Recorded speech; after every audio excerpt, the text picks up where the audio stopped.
Hello again to the graph course, their application, algorithms, and implementation. So in this part, we'll be covering Eulerian and Hamiltonian graphs. So why it's very important to talk about these types of graphs because in some application or theoretical application and even applied problems in graph theory, we are required to traverse a graph in a particular way. So if we are considering Eulerian graph, so E it means edge. So we in some problems the goal is to find a trail or a circuit that pass with each edge exactly once. So we need to traverse all the edges, but we should traverse them just once. In Hamiltonian graphs on the other way, we need to find passes or cycles that include each vertex exactly once. So we need to traverse all the vertices just once. So this is the outline of our course today. So we'll talk first about the Eulerian graphs, then we move to the Hamiltonicity, and then talk about some applications of these types of graphs, namely Dominoes and the Chinese postman problem and the traveling salesman's problem. And then we will end with the algorithms and implementation on how to check if a graph is Eulerian and how to find Eulerian circuit and trail using Fleury's algorithm and Hierholzer's algorithm. So let's start. In Eulerian graph, so we want to traverse each edge. So just to remember, so EE, Eulerian and edge. So we need to traverse each edge of a graph and return to our starting point. So for example, if I have C4, so obviously if I start from here, I can go and traverse all the edges and come back to the starting point. So in order to cover Eulerian graphs, so we'll talk about multigraphs. So in our case, we will permit several edges. For example, here we have 3 edges between any 2 vertices. So this is common in real-time applications. For example, in airline, so we know that there's multiple flights from to any 2 cities. So we can draw multiple lines between those 2 cities. So several edges incident with the same pair of vertices are called multiple edges. So those are multiple edges because it's incident with the same pair of vertices. So if multiple edges are allowed, so the resulting graph is called a multigraph. So if I have multiple edges, so the graph is called a multigraph. So we and also you should pay attention that whenever you are counting or you are calculating the degrees, you need to count all the incident vertices. So some authors, when there's no multiple edges, they call the graph a simple graph. So if the number of multiple edges between U and V is large, for example here let's consider U and V, and there's 3 edges, so I can replace the 3 edges by a number, so I will call it its weight, and the graph would become a weighted graph, so a graph where we associate weights to each edge, or we can call it a network. So if the weights are omitted, one obtains the underlying graph of the multigraph, so it's a graph where there's no weights. So we'll talk about the 7 bridges of Königsberg. So this is the origin of the graph theory. So in 1730, an interesting problem intrigued the mathematicians of Europe. So it's the 7 bridge of Königsberg. So we'll see the picture later. So they will search for a walk that traverses each of the 7 bridges of Königsberg. It's in Prussia. Now it's Kaliningrad in Russia. Exactly once and ended where it began. So this is the region. So this is the Königsberg. So we have 4 regions, which are A, B, C, and D. So those regions, they are connected by bridges. So here we have the C, and we have here the 2 lands. So A and B are 2 lands, and C and D are like islands, and they are connected. So to solve this problem, Euler, so he started drawing a picture of the situation. So C and D are islands, as I said, and A and B are at the banks of the river.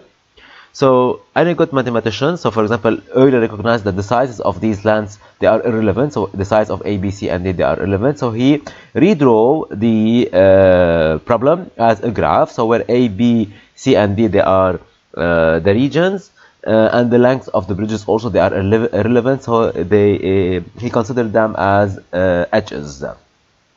So as you can see, all the vertices here, they have odd degrees. So D3, B3, A3, and here we have 5 as a degree for the vertex C.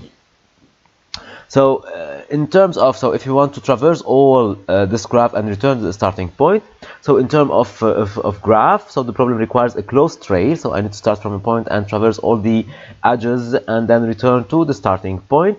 So it means that it's a circuit that traverses each edge of the multigraph exactly once. The circuit may revisit a vertex as often as needed.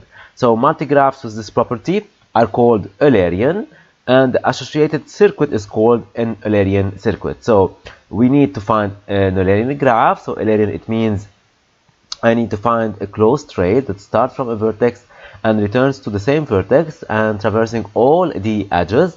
And if we find this circuit, we call it an Eulerian circuit. So Euler observed, so we come back to this graph, that each degree in the Königsberg multigraph is odd. So A, B, C, and D, they all have odd degrees.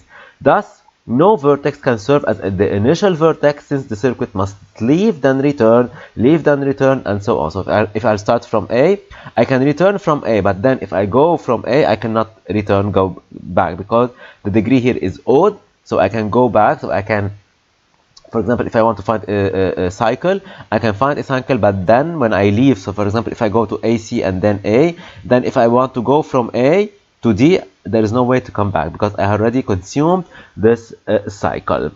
So as we can see, we cannot find an Eulerian circuit in this problem.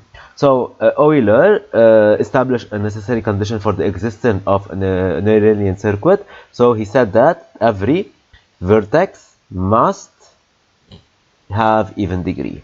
So if all the degree of the graph are even, we should be sure that we can find an Eulerian circuit. So this condition was later shown to be sufficient, producing the following theorem. So we have a graph or a multigraph is Eulerian if and only if the graph is connected, obviously, and every vertex has even degree. So in order to prove, whenever we are asking you to prove if the graph is Eulerian, so you need to prove that it's connected, and to find or to show that each vertex has even degree. So even in the implementation, so if you give you a graph and you need to check whether it's Eulerian, you need to implement both these functions. So we'll do that later in the implementation part. So we must show that the graph is connected and every vertex has even degree, so the graph is Eulerian. So how we can find Eulerian circuits, or yes, how can we find that? So first we need to prove that it's Eulerian. So this is, for example, a graph. So if you can check, you can do it by your own. All the vertices, they have even degree. So I can pick, for example, F. So F, it has a degree of 4, E of 4, I of 4, F of 4, and so on. So how can we find an Eulerian circuit from this graph? So let's suppose that this graph is connected and every vertex has even degree. So we construct an Eulerian circuit as follows. So pay attention. We begin by any vertex, for example U1, and we will start a trail by leaving U1 along one of these edges. Then, since all the degrees are even, so we can also start from the second vertex and so on until we reach a circuit or a cycle. So we will start here. No, let me erase this. So I have here, for example, I can start from A. So I have here the solid line. So I can go from A to B to C to D, E, F, G, and A. You could choose another circuit, but this is the example here. So this is the solid line. So I have here a first cycle. Since A is not full, because I've consumed just 2 vertex, so there's still 2. So I can start again from A. So I can go, for example, AH, so the dashed line, C, F, D, I, J, and A. So this is another circuit. So this is the dashed line. Also, so now A is completely exhausted. So I need to find also another vertices that can be not yet consumed. So I can still find something. So for example, they are telling us that this edge is unused and those edges are unused. So as you can see, I have also the smallest dotted lines and I have the thickest line. So also I can find other ones. So for example, I can start from D here. Let's for example DH, J, G, D. So I have here one circuit, second circuit, third circuits, and I have also those unused edges. So I can also find, for example, C4 here, fourth circuits, which is, for example, C, E, I, C. So I have found all the circuits in the graph. So now I can join all these circuits in order to find an Eulerian cycle. So I can start from A and end from A. So for example, I can add C1 to C2. So I have A, B, C, D, E, F, G, A, H, C, F, D, I, J, A. I can stick D, for example, either instead of this or instead of this line, and also I can modify C instead of this. So there's a lot of options to do here. So at the end, I can have, for example, the following Eulerian circuit where I do the join of all these. So A, B, C, I, E, C, D, H, J, G, D, E, F, G, A, H, C, F, D, I, J, A. So I have started from A and ended from A. So let's do it. So A, B, C. Then I will go to I, E, C, D. See, I, it's here. D, H, J, G, D, E, F, G, A, H, C, F, D, I, J, and A. So we have find an Eulerian circuit. So this is a constructive proof. So we find cycles whenever we can find cycles or circuits in the graph. So we are sure that we can find these because all the vertices degrees are even.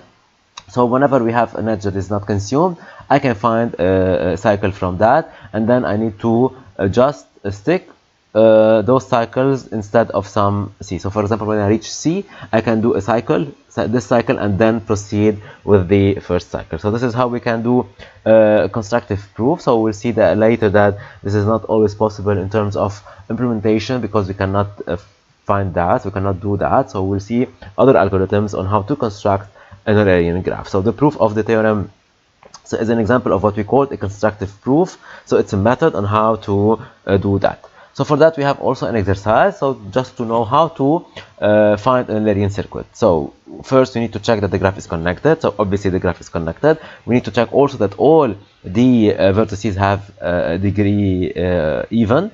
So yes, all the vertices have the even degrees. So you can start from any part. So I have here the animation. So I will not do that. I will just do one with you and then we'll check the animation. So let's for example start from A. From A I can go to D. So this is a cycle. I think I can go to B. I can go to E and then go back to A. This is one circuit. Then I can, for example, find that D is not completely consumed. So I can go to DF, H, J, I, H, C, C, then C, I can go to G, and then I go to D. So now I have, for example, F is not consumed, B is not consumed, and C is not consumed, and E and G. So let's, for example, start from G. G, I can go to E, and then I can go to C, CF, FB, and BG. So those are all the circuits. Now I need to join all these circuits. So I have here A and A, so I have here D. So instead of this D, I will stick all this here.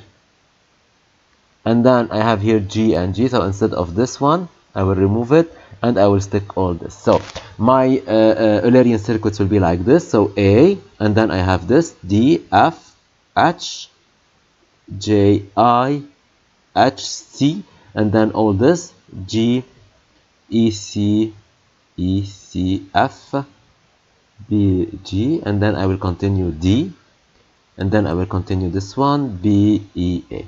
So this is my Eulerian circuit. So I will erase all these and see the animation.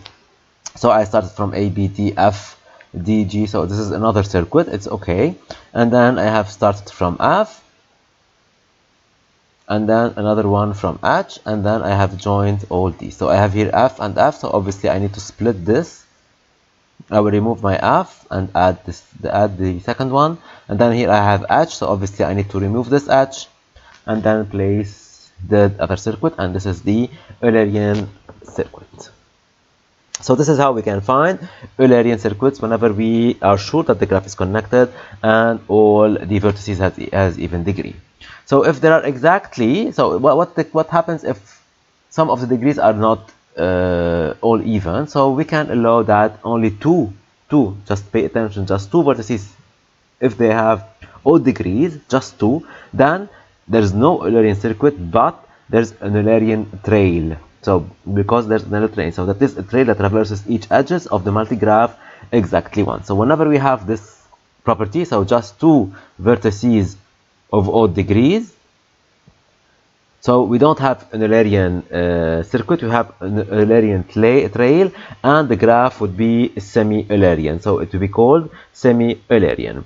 So, and we say that a graph is traversable if it's either Eulerian or semi-Eulerian. So I will repeat, if the graph has more than two odd degrees, so no Eulerian trail can exist. So we don't ask the questions about Eulerian graphs or semi-Eulerian or anything else. So we just allow two graphs. So as a corollary, we know that a graph is semi-Eulerian if and only if it has precisely two vertices of odd degrees. Furthermore, an Eulerian trail must begin at one of the odd vertices and end at the odd vertices. So you should pay attention also to the fact, if I want to find an Eulerian trail, it will start from one of the odd vertices and it will end at one of the odd vertices. So this is our corollary. So we have a theorem here, because since we are talking about Eulerian graph, so we say that the graph is connected, and if it has 2k odd degrees, then the graph J can be drawn. So we can draw the graph by lifting the pen k times and at least k times. So if I have a graph, it has 2k odd degrees, so I can draw the graph using one span. So I can remove my pen at least k times, minimum k times and at least k times. So I can remove it multiple times, but I can I can draw the graph by lifting my one span at least k times. So we'll have a lot of exercises on this part. So as for the applications, we know that Eulerian graph has numerous real-life applications, such as designing appropriate routes for mail delivery, garbage pickup, snow removal, and so on.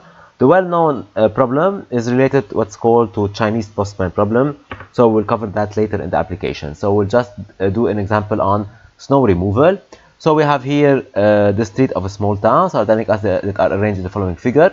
So each edge represents a block on a particular street. So each edge is a street, and each vertex is the intersection of where one or more blocks meet. So this is the intersection between the roads. We have D here, it's the snow plow garage. So there's where we have the trucks of snow that need to traverse all the edges and return back to D. So so they are telling us to find a route for the snow plow that would take to accomplish this task. So indirectly, you need to find an Eulerian circuit that starts from D and ends from D. So this is very easy exercise.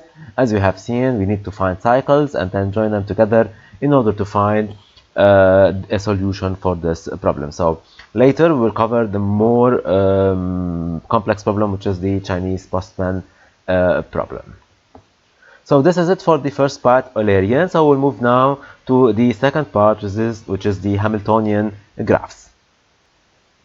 So in the previous part, we were concerned with traversing a graph so that we include each edge once. In other applications, for example, we are interested in including each vertex just once. So this is the part of Hamiltonicity. So, and we call, so a graph is a spanning path, is called traceable. So we know that spanning means I need to keep all the vertices. So if I have a spanning path, so it's called traceable. And a graph with a spanning cycle is called Hamiltonian, and the associated cycle is called Hamiltonian cycle. So those are just definitions. So obviously if there is no cycle, so whenever we have a traceable non-Hamiltonian graph, so it's called a semi-Hamiltonian. So a semi-Hamiltonian graph has a Hamiltonian path but no Hamiltonian cycle. So this is the same as in Eulerian graph, but however we are talking here about vertices. So unlike the situation for Eulerian graph, so it's often extremely difficult to decide whether a given graph is Hamiltonian. So in fact there is no known efficient algorithm to do this. So it's very difficult to check or to verify that the graph is Hamiltonian. So we'll see some simple exercises here and simple graphs in order to verify that, and we'll see that it takes a lot of time in order to decide whether a graph is Hamiltonian or not. So sometimes we can eliminate the possibility that a graph is Hamiltonian by making some observation. So for example, if a graph is bipartite, so in order to be Hamiltonian it must be equitable, obviously. So if I have two bipartite graphs, so we have two parts of the vertices, so in order to be Hamiltonian, so in order to be able to traverse all the vertices once, so it must be equitable. It means that the size of these two parts should be equal.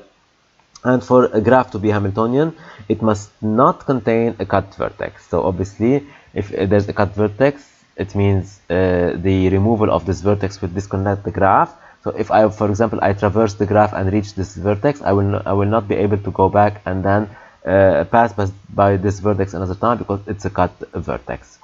So Hamiltonian graphs are named for the famous Irish mathematician Hamilton, so who was the first to give an algebraic description of complex number. So also Hamilton invented the occasion game, sometimes called the Around the World game, in the mid-1980s. So this is the game. So it consists of so his game involved moving a wooden pack. So this is the wooden pack, and we have dices here around on a graph of a solid dodecahedron. So this is what we call a dodecahedron. So it has a graph that has 20 vertices, 30 edges, and 12 faces. So each face is shaped like a pentagon, as you can see. So this is a pentagon. In the game, each vertex represents a well-known city. So the object of the game was to find around the world tour that visits each city exactly once and ended where it started. In constructing the tour, we are only permitted to move the pack along on edge that join one city to another city. So this is the game, but we want to solve it now in our course. So we need to find the Hamiltonian cycle in the dodecahedron and thereby obtain around the world tour for Hamilton occasion game. So you can start from anywhere, and we are sure here that we can find a Hamiltonian cycle. So here an example of a Hamiltonian cycle, and this is the same animation that you can see on the course, on Moodle's course page. So how we can do that? So this is very difficult to do because you have here a big number of vertices. So we will do some exercises on smaller graphs. So we need to draw a graph on 4 vertices, if possible, just 4 vertices. In the Moodle practice, you will do that on 5 vertices. But obviously for 6 and 7, it will be very difficult, as we will see in a while. So we need to draw a graph on 4 vertices that is Hamiltonian and Eulerian. So it means I need to pass by all the edges once, and I need to pass by all the vertices once. So this is an easy exercise. So I just need to have a cube. So just square. So I can start from anywhere. So it means if I start from here, I can do this Eulerian circuit and Hamiltonian circuit. So I'm sure that I can pass by all the vertices once and all the edges once. So this is Hamiltonian and Eulerian. If I want a graph to be Hamiltonian but a semi-Eulerian, so semi-Eulerian, it means I need to find a path that passes by just by mainly all the edges, but I would start from a vertex and end by another vertex. So in order to a graph to be a semi-Eulerian, we just know that we need to have two odd vertices. So obviously I just need to add one another edge. So for example here, and we know that in order to find a semi-Eulerian path, or to be semi-Eulerian, I need to start from the odd vertex and end from the odd vertex. So for the semi-Eulerian, for the edges, I can start from here, and I should end from here. So I can go, for example, like this. So this is my Eulerian path. As for the Hamiltonian, I need to pass by all the vertices. So this is, for example, my Hamiltonian circuit. So this is, for example, a graph that is Hamiltonian and semi-Eulerian. I need a Hamiltonian but not even semi-Eulerian. So in order a graph to be not semi-Eulerian, I just need to have more than two odd vertices. It's easy to add another edge between those two. So I have all the vertices which are of odd degrees, so I cannot find any Eulerian circuit or passes, but it's Hamiltonian because I can find a Hamiltonian circuit that passes by all the vertices just once, and then I will return to the starting point. I want a graph that is Eulerian and semi-Hamiltonian. So Eulerian, it means all the vertices should be of odd degrees, but semi-Hamiltonian. So we will see that this is quite impossible, because for Eulerian to be Eulerian, it means so I need to get the original graph. So it means the four vertices that are connected. So this is C4, and in order to be semi-Hamiltonian, so I need to disconnect one of the edges. So it would be impossible because the degrees of one of these, so these two vertices would have a degree of 1, and it violates the Eulerian property. So we cannot find a graph that is Eulerian and semi-Hamiltonian at the same time. So also the same could be said for Eulerian but not even semi-Hamiltonian for the same reasons. So as for semi-Eulerian and semi-Hamiltonian, so we can have this graph. So obviously I can have Eulerian path and a Hamiltonian path. So we are passing by all the vertices and we are passing by all the edges, but it's not a circuit. Neither traceable nor traversable. So it means that it shouldn't be there's no passes between all the vertices. So here, for example, I can have this. For example, if I want to start from here and end here, so obviously I cannot go back and reach this part. So this is it for this exercise concerning Hamiltonicity, but we will continue on properties of Hamiltonian graphs. So as properties for Hamiltonian graphs, so to show when a Hamiltonian cycle is not possible, so usually we ask the question in negation. So when it's not possible to have a Hamiltonian graph, so when the graph, so G must be connected. So if the graph is not connected, so obviously there's no Hamiltonian graph. So no vertex can have degree less than 2. So if there's one of the vertices have degree 1, for example, so obviously there's no cycle, so there's no need to continue. So the graph cannot contain a cut vertex, because if there's a cut vertex, so obviously there's no way to come back, so there's no cycle. So if a graph contains a vertex of degree 2, then both edges incident to X must be included in the cycle. So obviously if I have a degree 2, so it means those edges that emanates from the vertex should be included in the cycle. And then if two edges are incident to a vertex x must be included in the cycle, then all other edges incident to x cannot be used in the cycle. So if for example, I have this and I have picked those two as in the cycle, so obviously those two cannot be included in the cycle, because if it's included in the cycle, it means I will go back and revisit the vertex one more time, and it violates the conditions of Hamiltonicity. So if in the process of attempting to build a Hamiltonian cycle, a cycle is formed that does not span the graph, then the graph cannot be Hamiltonian. So this is very easy. So if I'm doing, I'm finding a cycle and it doesn't passes by all the vertices, so this is not a spanning graph, so obviously the graph is not a Hamiltonian. So we have some theorem concerning Hamiltonicity. So numerous conditions that guarantee that a given graph is Hamiltonian has been proven. So we have here a theorem for Dirac, and it's a very known and useful theorem. So if I have a graph of order n greater than or equal to 3, so it has more than 3 vertices, such that the degree of each vertex is greater than n over 2, and this is for all the vertices, not just any of these vertices, then the graph is Hamiltonian. So we usually use this one. So if all the vertices have degree more than n over 2, it means the graph is Hamiltonian. And also, so for OR, we know that if a graph of order also n greater or equal to 3, such that for any pair of non-adjacent vertices, so if I pick two non-adjacent vertices such that the degree of u plus the degree of v is greater than n, so we are sure that the graph is a Hamiltonian. So here we have all the vertices have degree greater or equal to n over 2. Here we have the sum of degrees of two non-adjacent vertices of all the combinations. Okay, so we need to do all these. Then we have the graph is Hamiltonian.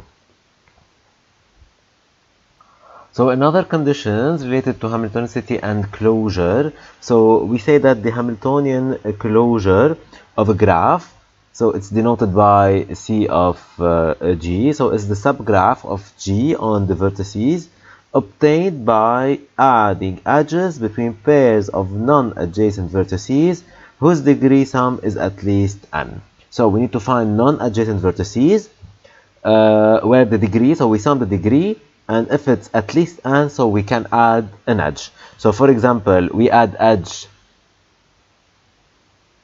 between x and y if the degree of x plus the degree of y is greater or equal to n. So such that x and y are non-adjacent. So if they are non-adjacent, I can do that. So we will repeat this until there is no such pair. So we have here an example. So I have this graph. So I can check that the sum of this degree is greater than n, because each degree is equal to 3. 3 plus 3 is equal to 6, is greater or equal to 6. So I can add an edge here. So this is here, and also for these ones. And then I can verify that I can add those edges also for the graph. And then I have this graph, which is a complete graph. And we show that later we'll see that in 2 slides, that if it's the closure graph is Hamiltonian, then the original graph is Hamiltonian. So let's do an exercise here. So I have this graph, and we need to find the Hamiltonian closure of this graph. So obviously I need to find the degree of each vertex. So I'm listing here the degrees in alphabetical order. So A has degree 2, B 3, 2, and 3. So I need to find all pairs such that the sum of two non-adjacent degrees is greater or equal to the number of vertices, which is equal here to 6. So for example, I can take A and B. So A and B, their sum is equal to 5, is not equal to 6, so this is not possible. So I can 2 and 2 is not possible. So anything 2 and other combinations, it will not work. So as for B, so obviously I cannot check it with C because it's adjacent. B and D, they are adjacent. B and D are adjacent, so I can check B and F. 3 plus 3, so those are adjacent. I can check B and F or B and A because they are not adjacent. So it will work. So I can add edges between B and F, also between B and A. So this is the closure of this graph. So we can do that iteratively in order to show this. So, and we have a proof that this is the theorem of Bondi-Schvater. So a simple n-vertex graph is Hamiltonian if and only if its closure is Hamiltonian. So G is Hamiltonian if and only if the closure C of G is Hamiltonian. So as for Schvater, so also we have a theorem here that suppose that the graph has a vertex degree d1 less than or equal less than dn, and if I is less than n over 2 implies that d of I is is greater than I, or dn minus I is greater or equal to n minus I, then the graph is Hamiltonian. So this is the other way to say that if half of the degrees are greater than n over 2, or the opposite, so the graph is a Hamiltonian. As for the theorem for Schvater-Erdős, so we know that if kappa, the connectivity, is greater than alpha, so alpha is the number of vertices in the maximum size independent set, then the graph has a Hamiltonian cycle. So obviously we will not be proving all these, just theorems that you can use directly in your course. So we'll move to another notion, which is the Hamiltonian connected. So we call a graph Hamiltonian connected if, given any pair of vertices, there exists an XY Hamiltonian path. So this is the connectivity that we have already covered. So in a Hamiltonian connected graph, you can find a Hamiltonian path with any given pair of end vertices. So an example is W, the wheel 1n. So I can start from anywhere, and I can find a Hamiltonian path for any two set of vertices. So we know that for any if a graph a Hamiltonian connected graph, so obviously the graph is also Hamiltonian. As for meshes, so since odd meshes are bipartite but not equitable, and we already seen that, so the meshes are not Hamiltonian. So we have a theorem here that every even mesh is Hamiltonian. So obviously all meshes also are traceables. As for hypercubes, so all hypercubes Qn are Hamiltonian, so they are Hamiltonian. And also hypercubes are not Hamiltonian connected because there's no passes between Hamiltonian passes between any two set of vertices. However, hypercubes are Hamilton laceable. So an equitable bipartite graph is Hamilton laceable if given two oppositely colored vertices x and y, there exists an xy spanning path for G. So this is the definition for a Hamilton laceable, and we know that Qn is Hamilton laceable. So laceable, it means that if you have an equitable bipartite, so we have two sets which are equal. So if we pick any two vertices from each set, so we are sure that there exists an xy spanning path for G. So this is for the Hamiltonicity. So let's move now to the applications of Eulerian and Hamiltonian graphs. As for the applications, we will be covering three applications: Dominoes, the Chinese postman problem, and the traveling salesman problem.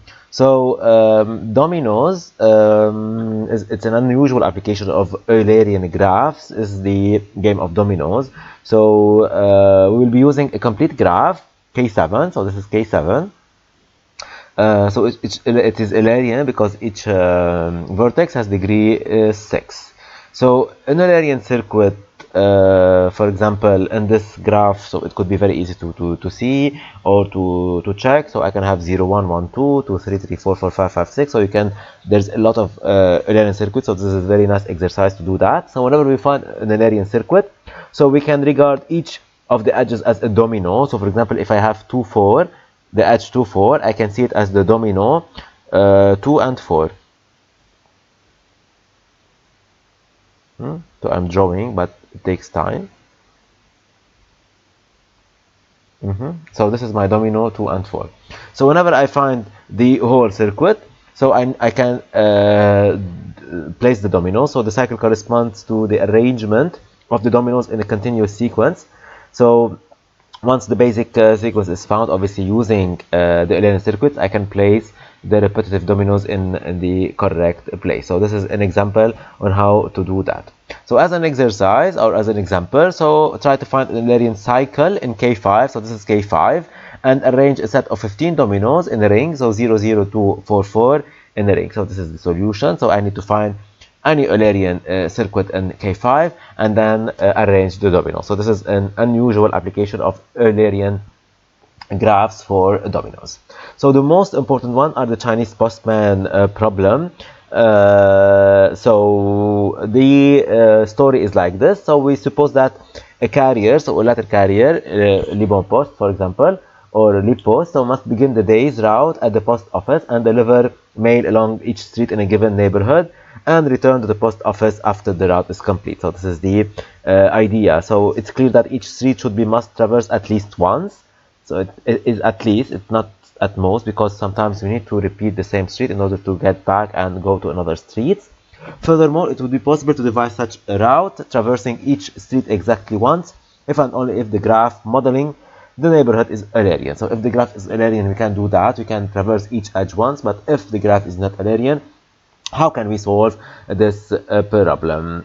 So this would be possible if all the degrees are even, but what if the sum of the degrees are not even? So since not all neighborhood would satisfy the condition, so the problem is relaxed to require that each street would be traversed at least once rather than exactly once, but the minimum number of streets should be traversed, obviously, that is, the route should be as short as possible.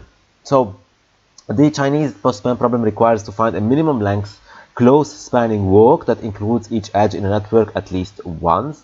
So the network is actually a weighted graph, as we have already known, and the weight of a given edge is the distance between its endpoint. So if the total weight of the network is k and each edge has weight, positive weight, so the total distance that the postman must travel is in between k and 2k, obviously. So if he do just the if he do the traversal using just edges, so one edge at a time, so it would be k, and if he needs to repeat the edges, so obviously he can go and then return back using the same edge, so it would be 2k. So the worst case of the problem occurs when the graph is a network of 3, so this is the problem. So how can we do and how can we solve the Chinese postman problem, and what's the algorithm behind this? So the basic idea is to find the best possible route that is where there are odd degree vertices, because when there's even vertices we don't have this problem. So we just need to find the best solution when we have odd degrees. So we have to pick the edges that needs to be traversed more than once. So how can we do that? So let's move and see it directly. So suppose that I have this graph. So we have here the edges, the route. So each route has a weight. So this is the distance, and we need to solve this. So as you can see, this graph, it has some even degrees. So we have vertices with even degrees and some vertices with odd degrees. So first we need to pick the vertices with odd degrees. So the vertices with odd degrees, they are A, D, B, and F, and all other vertices are of even degree. So what we will do that, from this set of the odd vertices, I need to calculate the distance between this set. So I have a set here of odd vertices A, B, D, F. So then I need to find the distance between all pair of vertices. So for example, distance AB, distance AD, D, distance DF, or sorry, AF, then distance BD, distance BF, and distance DF. So I have 6 distances that I need to calculate. So I will erase all these because I already wrote them. So I have all these odd degrees, and then I need to find the distance. So distance AD, AB, so it's equal to 3, because I need to find the minimum distance, not the direct distance, because if I need to repeat some edges, it would be the minimum one. So distance AD is equal to 3. Distance AF, so I have here 1, 2, 3, 4, for example, but I have 5, so the best one is 4, and so on. So once we have done this, then I need to pick the sum for pairs covering all set of edge that produces the minimum sum of distance. So then I need to find the combination of all the distances. So for example, I have here A, B, D, F. So I need to cover all the distance. So I need to pick the smallest distance in terms of summation. So here I found that I have the distance between AD plus distance of BF is equal to 4. So this is the minimum distance. So what I will do, I will add 2 more edges. So I will do that. So I will add here 2 more edges with the same distance as I have here. So I have here 1, I have here 3, which means that I need to repeat that. So now I have the graph which is Eulerian because all the vertices are even, and now I can find an Eulerian tour. So this is how we can solve a postman problem. So what we have done here is that we had a semi-Eulerian graph, and I have transformed a graph into an Eulerian graph. So this is what we call Eulerization. So given a conducted graph, an Eulerization of a graph is like that. So I have a graph G, I will transform it into a graph G prime. I have here the same set of vertices, however, I have here the edges would be incremented. So G prime is obtained by duplicating, edges. Then every vertex in G prime is even. So this is what we have done when we have solved the Chinese postman problem. So when we define Eulerization, so obviously we could define semi-Eulerization. So this is the same as here. However, the number of odd vertices here would be equal to 2. Obviously, we need to add edges, but the number of vertices could be all even except for 2 that could be of odd degrees. So this was for the Chinese postman problem. We move to the second application, which is the traveling salesman problem. So Hamiltonian graph, on the other hand, are related to the traveling salesman problem. So the problem is like that. So a salesman, he plans to visit various cities to show his merchandise. So he'd like to stop in each city once and return to the home office while minimizing his travel time. So this is a very common application. So to model this problem, we use a weighted graph, so in which each vertex represents a city with 2 vertices joined by an edge. If there's a road leading directly from one city to the other, we associate with each edge road a positive number, its weight obviously, which represents the travel time between the cities joined by the edge. So to solve the problem of the traveling salesman's problem, so we need to find a Hamiltonian cycle, and it should be the smallest weight of the graph, so we call it a minimum weight Hamiltonian cycle. So as it's a very difficult exercise, so we will see how we'll do that. So we find a minimum weight Hamiltonian cycle. So we check all Hamiltonian cycles. So it's very difficult to find all the Hamiltonian cycles. Oh, this is first, and then we need to find the minimum one. So we have here, I have just write 5 cycles. There could be many more. So, and obviously I can find here that this is the minimum Hamiltonian cycle, which is weight is equal to 22. So unfortunately, there is no efficient method, obviously, for solving the traveling salesman problem. However, there are approximation techniques. So we will cover that later in this part. So how to find a solution? So either I can do a brute force like we have done here. So I can list all the Hamiltonian cycles, or I can find an approximation. So we have 7 different algorithms on approximation. So this problem is known as an NP-hard problem. So there is no polynomial time known solution for this problem. It means I cannot find a solution quickly. It needs a lot of time to find the solution. So we'll cover all these algorithms, and obviously whenever we are implementing, we cannot accept approximate solutions. So obviously we need the brute force solution, and this is not always the best choice. So let's start with the brute force algorithm. So we'll consider a weighted graph, a complete graph Kn, and so obviously I need to start by a vertex V. Let's call it V. We find a Hamiltonian cycle from that V. We calculate that cycle, and then we need to find the cycle if there's n-1 factorial cycle in this graph. So, and then I need to pick the minimum one. So obviously, as you can see, if n is small, it's possible. However, when n is very big, it would be impossible. So let's take this example. I have here K5. So K5, it contains 24 cycles. if I will be including the repetition. So we have here Sami is planning to visit his friends from his hometown at Ashrafiyye. So he needs to pass by Ba'abda, Shib'ad, Al-Ahmar and Ihmir and then return to Ashrafiyye. So in each route it has a weight, so this is the distance, and he needs to find the smallest, the minimum Hamiltonian cycle. So I have here one cycle, so it will cost 1645. Here is another cycle, 1430, 1760, 1665, 1635, 1755, 1395, and this is the smallest possible solution, which is equal to 1270. So obviously all this, it should be calculated. So here I'm showing you 12 cycles because there's the one way and the go back. So obviously the smallest solution is for 1270, and this is called a brute force.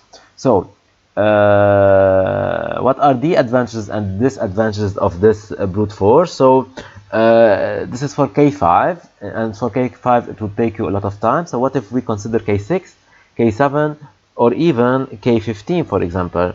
So how many cycles we need to check? So for example, for this one you have 120 billion cycles. For K7 you have 720 billion cycles, and for this one 87 billion cycles. So for this one 87 cycles, this one 120, and this one 720. So obviously, as you can see, this is not a feasible solution when we have a big graphs.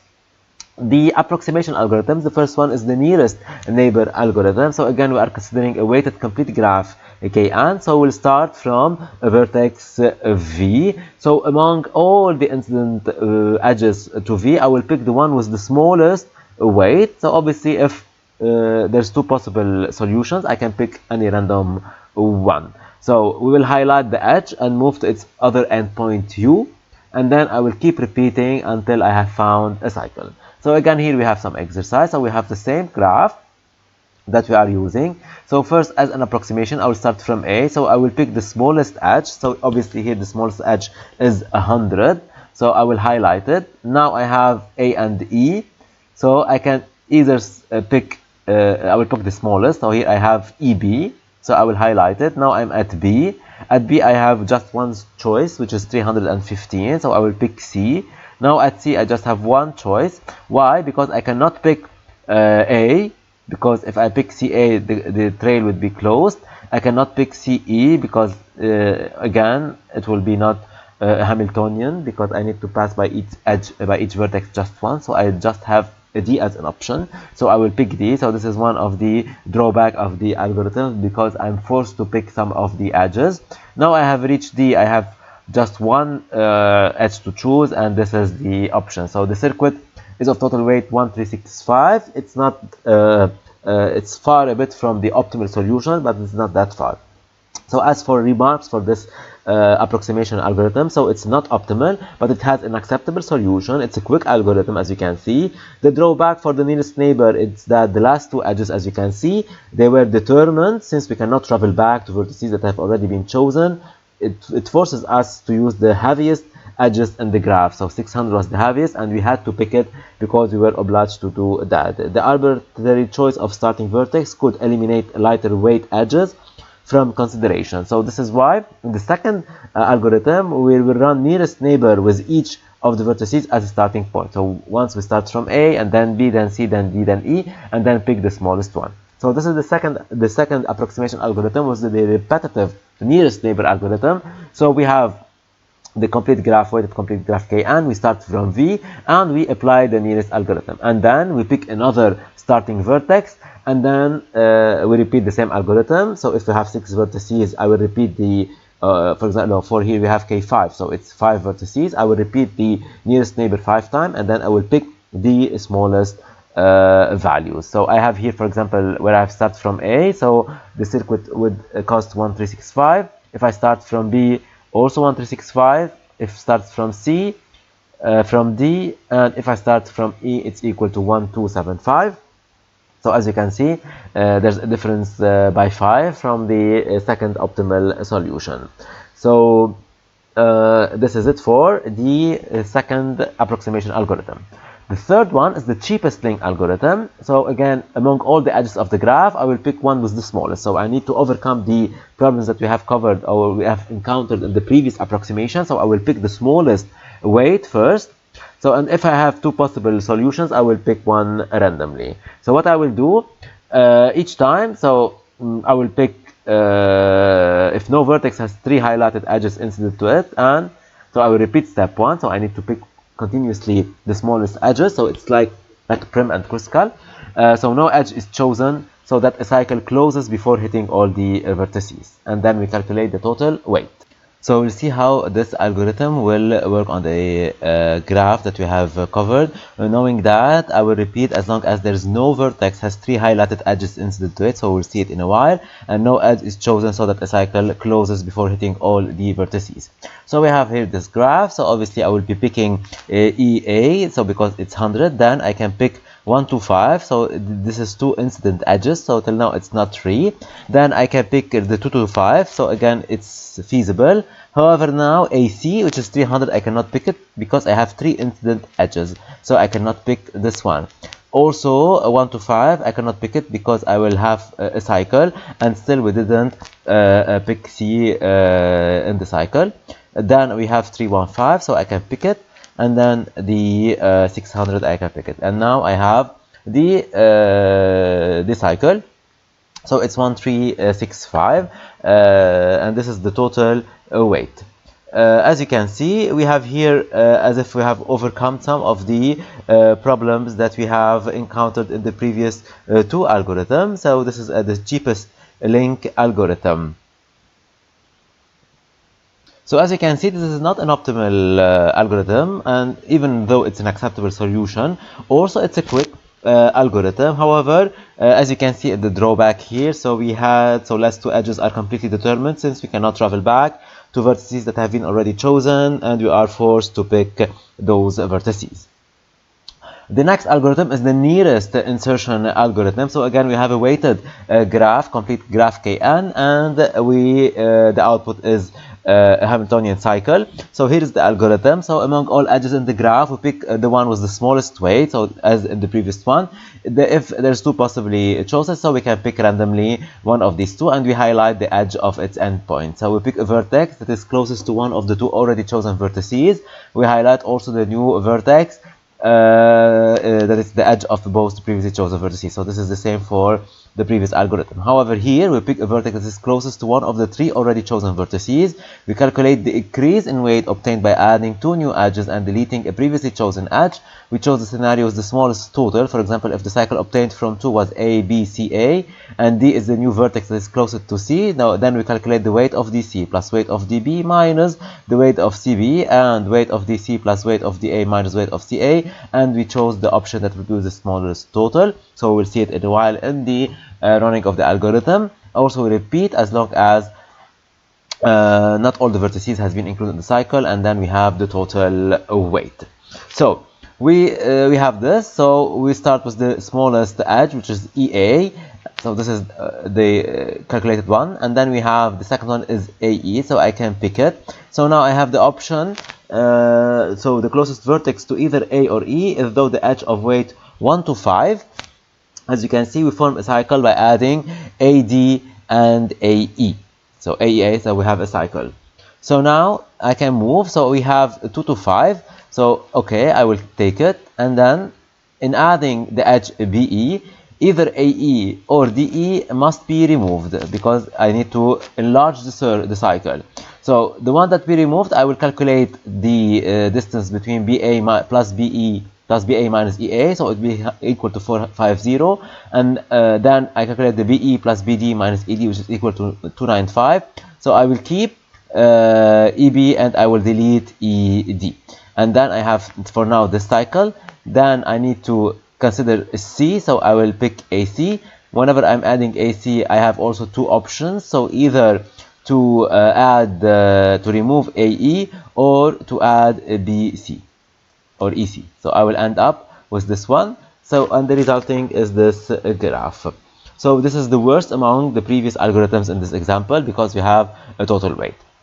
We have also two other approximation algorithm, which is called the two approximation algorithm. So here we have the minimum spanning tree of the complete graph. We duplicate each edge in the minimum spanning tree and obtain an Eulerian tour. Then we'll obtain a traveling salesman problem tour from the obtained Eulerian tour and skip repeated vertices. So obviously we'll not tackle into this one nor the second one. So here we have the 1.5 approximation algorithm.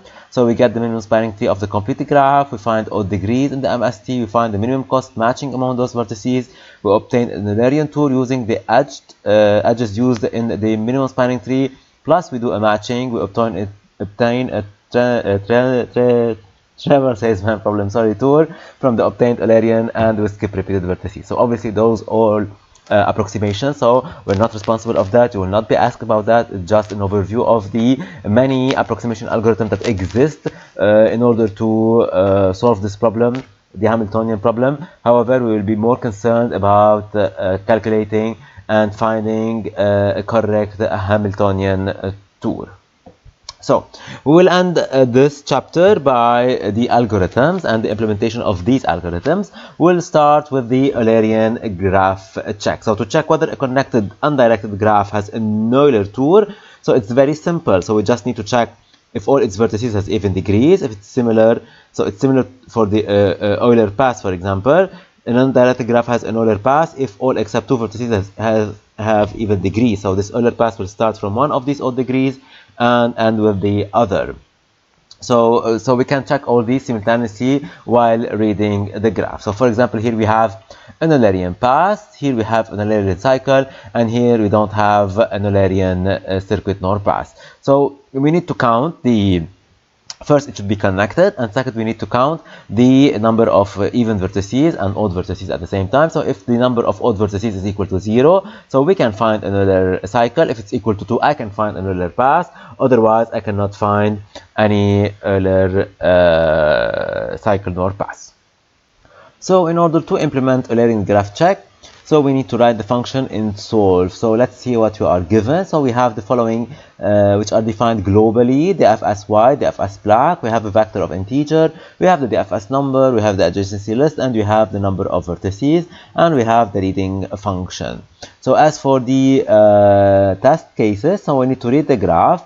So we need to solve. So it returns an integer. So the integer, it's either 0, 1, or maybe 2. So 0, it means it's not Eulerian, the graph is not Eulerian. 1, it means it has an earlier path, and otherwise it has an Euler cycle.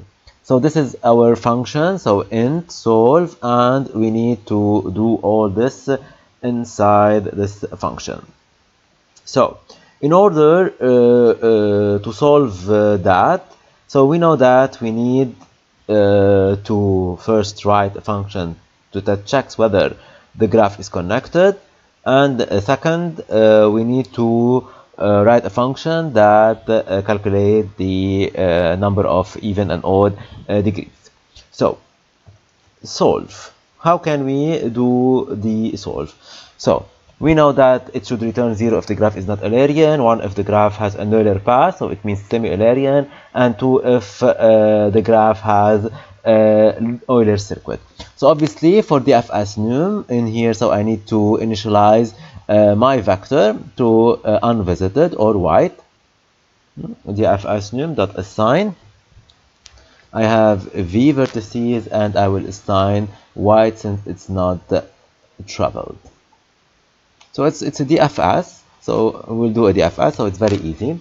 So then I will check if it's connected. I will write a function called isConnected. So if connected, I'm not able to write. Okay, if is connected. So if it's not connected, it means obviously it's not Eulerian. So I will return 0. Otherwise, it means it's connected. So I need to count odd vertices. So in order to count, so this is the counter, odd equal to 0. I will loop over the vertices, int I equal to 0, I less than vi plus plus. And so I need to calculate the degree, so it's the adjacency list. So if adjacency list, so I will copy it from here, of I dot size different than 0, so different than 0, and so I need to check if it's even or odd. So I can say and, so I can either check it, so it should be if it equal or modulo 2 equal to 1, I will increase the number of odd vertices. So if the number of odd vertices is greater than 2, so it means that the graph is not Eulerian. So if odd is greater than 2, I will also return a 0. Otherwise, it means either it's 2, 1, or 0. It means it's either 0, 1, or 2. So I will return, I will do a check. So if odd is different than 0, so it means it's equal to 1. Otherwise, I will return 2. So if it's the number of, if odd different than 0, I will return 1. So it means has another pass, so it's equal to 2. Otherwise, it would be equal to 2, which means it has an Eulerian circuit. So let me write it here. 0, not Eulerian. 1, semi-Eulerian. 2, Eulerian. So obviously the number of odd vertices cannot be 1 because each edge it contributes to 2 vertices. So here the number of odd, so it's either 0 or it's either 2. So we have to write is connected in order to check whether our graph is connected. So in order to do that, it's very easy. We just need to do the FS. So I will write this. Int is connected. So it will return true if the graph is connected. So we start by marking all the all the vertices as not visited. So we have already done this here, and we need to loop over the vertices. So we can also do a trick here. So I can loop over the set of vertices, and if I have a vertex is degree 0, it means that the graph is disconnected. So we can do an extra loop here. So if the adjacency list dot size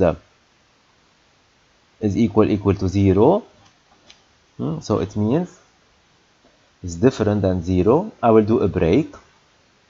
I just need to find a vertex which is non-zero degrees, and if I can find a 0, I can do a break. So let's do it differently.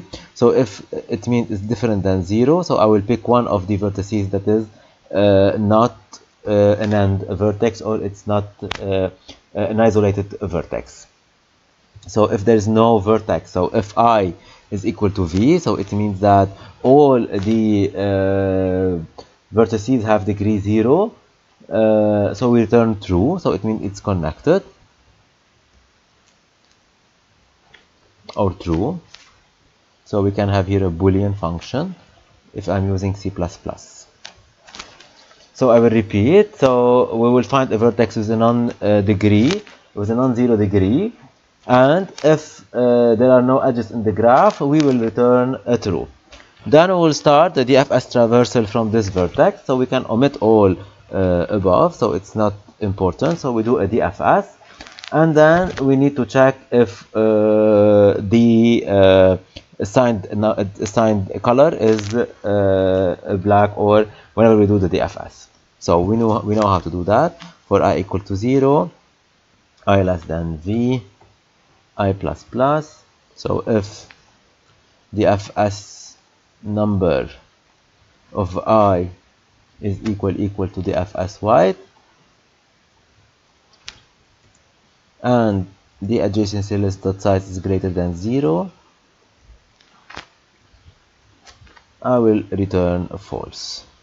So it means that the graph is disconnected. Otherwise, I will return true. We need also to write the DFS, our DFS function. So void DFS into. So next, whenever we check the program, we will omit some of these and we'll rewrite this in another way. So whenever I'm doing this, I will make it black. So the fs number would be equal of u would be black, since now it's visited. And then I need to loop over its adjacency vertices. So for int I in j equal to 0, we have here int. Here we have int also. For int j equal to 0, j less than adjacency list dot size. I'd like to do a casting here.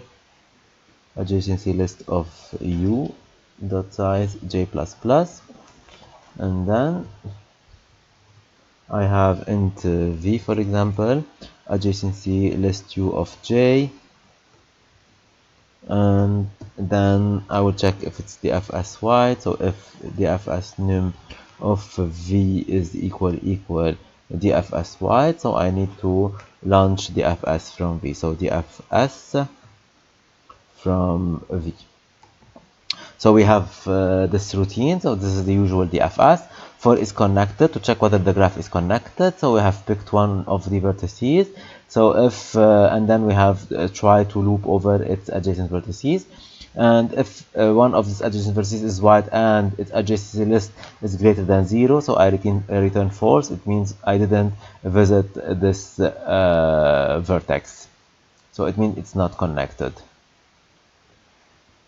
So we have here if I equal to v, so it should be here int I, because it should be visible for in outside of the loop.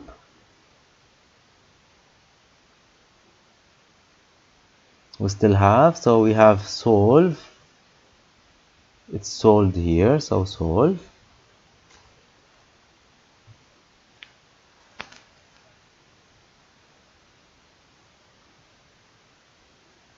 So we have all the output which is correct. So I will repeat quickly and then rewrite the isConnected function. So in solve, we return 0 if it's not Eulerian, 1 is Eulerian, 2 is, 1 is semi-Eulerian and 2 is Eulerian. So we check if the graph is connected. If it's not connected, I will return 0 directly. Then I will count the number of odd vertices. If it's greater than 2, it means it's not Eulerian. If it's equal to 2, it means it's semi-Eulerian, otherwise it's Eulerian. So if odd is different than 0, it means it's equal to 2. So it's semi-Eulerian, otherwise it's Eulerian. So for the isConnected, so we are using the fs. So we start from a vertex and we try to do that. So the isConnected is not nice to see. So we've already used or wrote a different type of function. So let's do that. So instead of doing, so we'll do our usual DFS.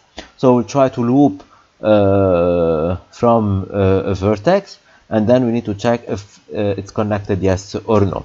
So we loop from I equal to 0, I less than vi plus plus. We say that the fs of num of I is equal to white. So we will omit this. So if it's equal to white, I will return false. So what I will do that, I will launch the fs from vertex 0. So there's no need to do all these. So I will start from the fs of vertex 0, and then I will loop. So for I equal to 0, so since I'm starting from the fs of 0, it will be colored as black, and then I will loop over. So if one of the vertices is still white, it means it's not visited from 0, and I will return false. Knowing that our graph is not directed, so I can do that.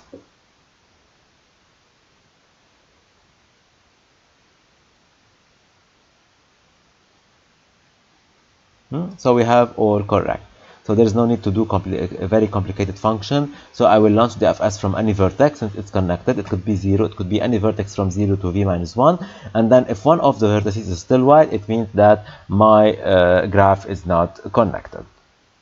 So this is for the graph check, Eulerian cycle, tour, and a path.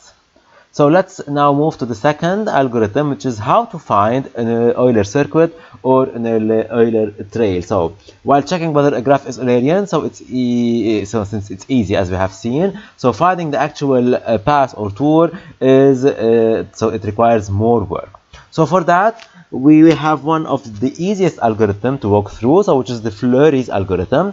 So the input is a connected graph with 0 or 2 vertices are all, so it should be that. So we're not verifying this, although you can do that in your code. So what are the steps?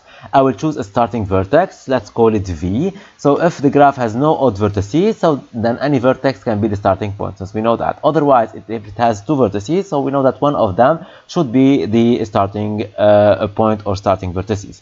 We choose an edge incident to V that is unlabeled, and label it with the number in which it was chosen. So we're ensuring that the graph consisting of unlabeled edges remains connected. So we need to pay attention to these. So I will pick one edge, I will label it with a number, and we should be ensured that the remaining subgraph, it should remain all the time connected.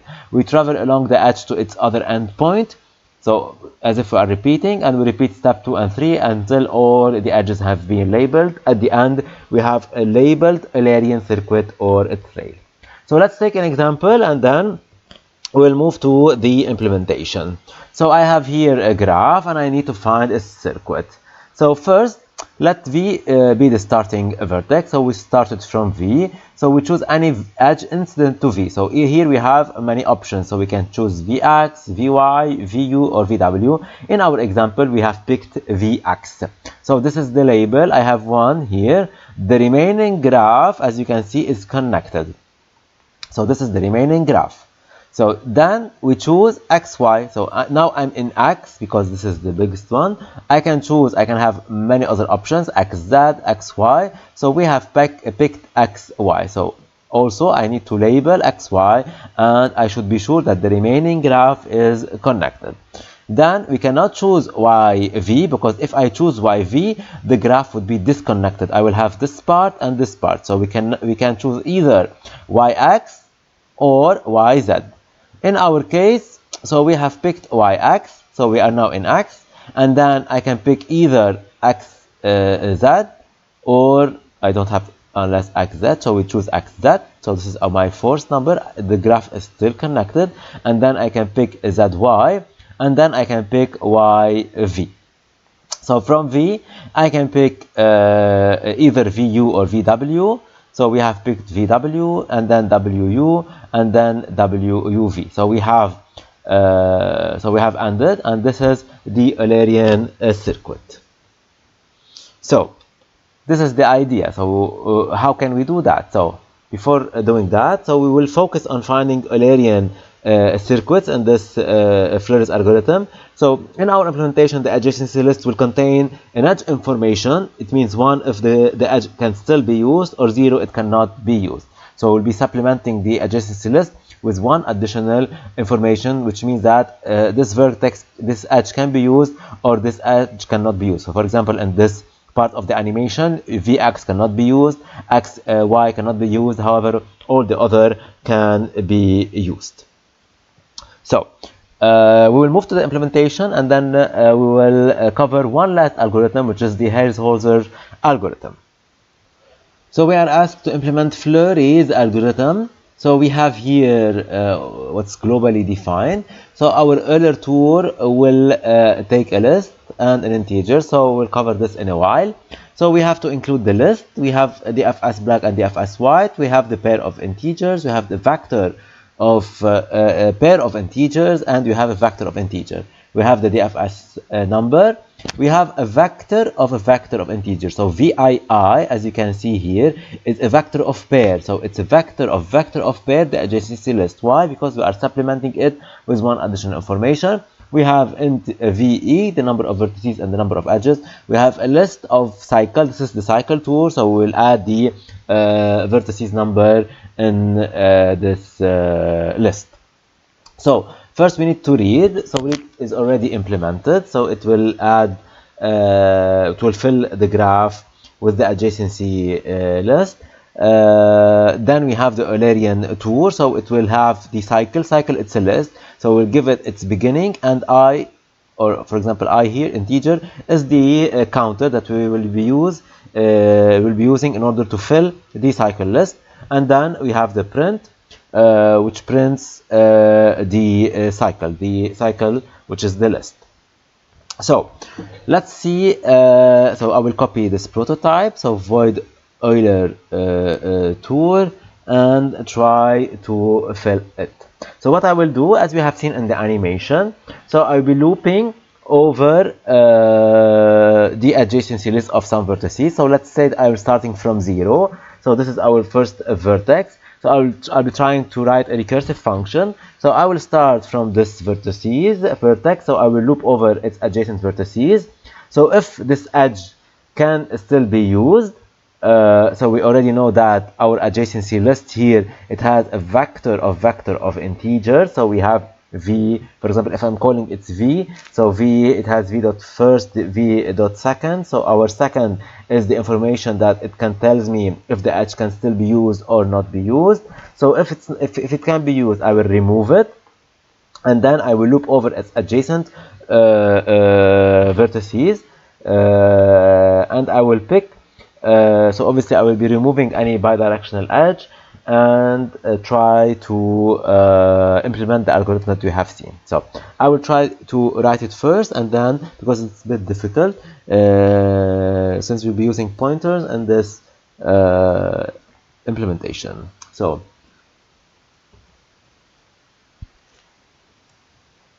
adjacency list, u. So I have here u, and I have here I. So I have an iterator that loops over the list. I have u, the integer. It's the vertex, starting vertex. So I will start from u dot begin, v different than adjacency list dot end,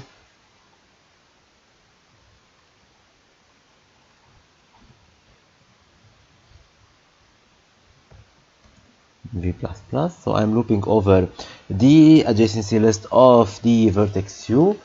So then I will check that if v arrow second, so if it means if the edge can still be used, different than 0, here it means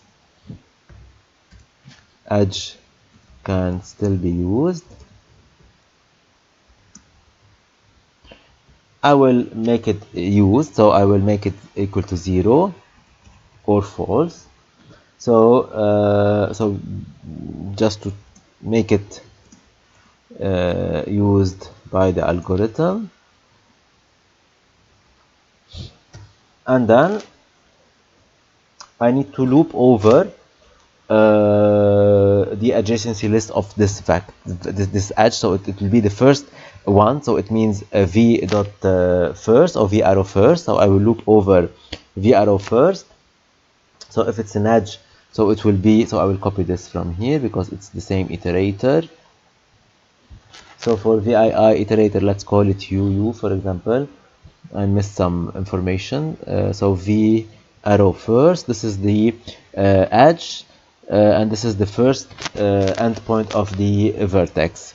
So V arrow first, UU different. So it's very tricky to write this algorithm.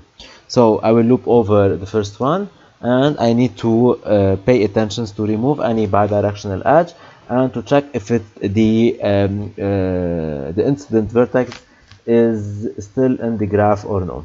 So if UU arrow first is equal to U, and arrow second is still in the graph, so I need to remove it. So UU dot second equal to false, so equal to 0. And I just need to do a break because I have already picked, and then recursively, so it will be outside of the for loop. So I will call the function Euler one more time. I will insert in my cycle here the list dot insert IU, and I will do here a V arrow first. This is very difficult to write, however, I will try to explain it as much as possible. So in our Euler tour, I will be looping over the edges. So this is the edges. So we're starting from the vertex u, which is 0 here, and I'm looping over its adjacency or its incident edges. So we have in our adjacency list, so it's a vector of integers. So it has the starting vertex and an additional information which says if our edge can be used or not. So if it can be used, I will make it part of the output, so it will be removed as if it's not marked anymore, and then I need to loop over its adjacent vertices or adjacent or incident edges, and I need to pick one of these. So to pick one of these, it should be incident to the first, and it's not should not be used. So if it's the case, I will make it used by the algorithm, and then I will do a break. So I can use here false, or I can use 0, it's the same. So at each iteration, I will call the Eulerian tour. So the here it means I will add, it means I will insert in the list in the iterator. So I, it's the integer, so it's the looping function, so it's in the iterator I, the value of u, so it's the vertex, and then I will relaunch the function with the v arrow first, which is the edge that I'm using, or the vertices that I'm using in order to do this algorithm. So it's not that easy. You will not be responsible for this. Just to show you that it's very, so we don't cover for loops with recursive functions in that details, but this is the case. So we have a time limit exceeded. So let me recheck it closely. So we have iterator v, adjacency list u, adjacency list u of n. So if v arrow is second, so I will make it 0. Then we have an iterator, so adjacency v dot first, u adjacency first, yes dot end, uii if u arrow first equal to u, and u arrow second, so we have u arrow second equal to false, and then we do a break, so we get out of the loop. Yes, and then we have Eulerian tour. Are you v arrow first? So I don't see any error, so let's add all the curly braces so that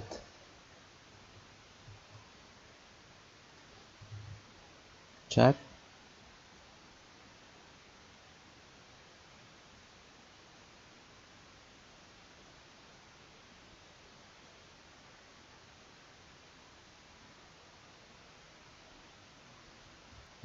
So we have here uu instead of u.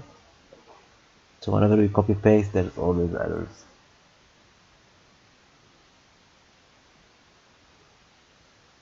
So we have it correct. So the implementation is quite difficult, I admit that. So you just need to remember how the algorithm works, because you could be asked about it in the quizzes and exam. As for the last algorithm, so we will not be implementing Hierholzer's algorithm, but again we will check it. So Hierholzer's algorithm begins by finding an arbitrary circuit originating from the starting vertex, and if this circuit contains all the edges of the graph, then an Eulerian circuit has been found. If not, then we join another circuit to the existing one. So this is the same algorithm that we have covered earlier in this chapter. So the input is a connected graph where all vertices are even. So we'll see that we can tweak this algorithm in order to work for graphs where we have two odd vertices. So we choose a starting vertex, call it v, we find a circuit C. Then if any vertex x on C has edges not appearing in C, we find another circuit C prime originating at x that uses two of these edges. We combine C and C prime into a single circuit C prime prime, and we repeat all these steps. So again, let's find an Eulerian circuit. So we start from V, we find a circuit. So for example, we have VWU. So again, we can find, so as degree of 4, and we have two edges remaining from V. So we can find another circuit. So for example, we can pick V, X, Z, Y, V. So again, we have X, Also, it has two unused edges, so I can find a circuit from X. So I can, for example, pick X, Y, X, and then we combine all these in order to have the circuit. So as a final remark, so note that Hierholzer algorithm, it requires the graph to be Eulerian, whereas Fleury's algorithm allows for the graph to be Eulerian or semi-Eulerian. So however, Hierholzer algorithm, it can be tweaked to find an Eulerian trail. So, and this is it for this long and difficult chapter. So if you have any questions, do not hesitate to use the forum or write to me. And again, thanks for watching.